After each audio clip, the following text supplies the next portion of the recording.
سیب السلام علیکم. وعلیکم السلام. سیبا مونږ ستا میلماني یو تاله راغلي د پلی درې نه او ستا ملاقات ته راغلي. خو دا یو خواهش و زما چې زه هغې ته ولاړ شم او زه د استاد نه یو څو خبرې داسې مختصر غونته کې واخلم چې تاسو دا فن دا خو تاسو کوم خدمت کړی دی نو مونږ په دې باره کې تپوس کوو چې تاسو دا فن د څونه وخت نه د څونه ټایم نه لکه دا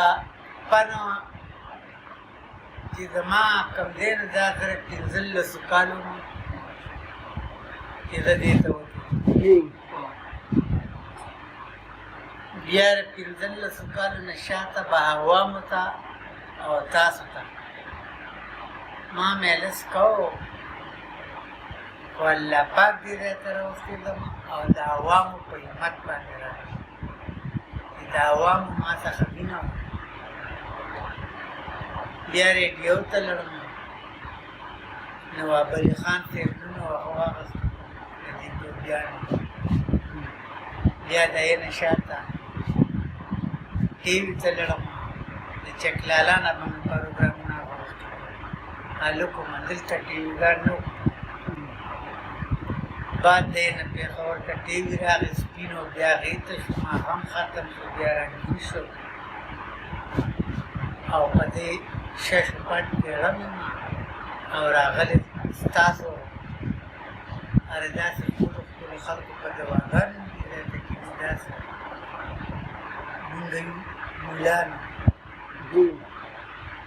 دا زما کسب نه دی زمونږ دلته کې خپل دوه جومات ته دی کارل خان زمونږ کې خپل خلک امامت اوس تر دې مې ورته دا خبرې وکړلې انور زاړه دا شی کوم نه ډېر وخت تاسو ډېر کړه وکړی دی تاسو لپاره کښېناستېدم باقي د خدای پاک ټول مسافر خپل وطنونو ته په خیر راولي اسلام ته خدای خیر آمین او خدای پاک دې هغه وکړي چې زمونږ ستاسو پکې خیر وي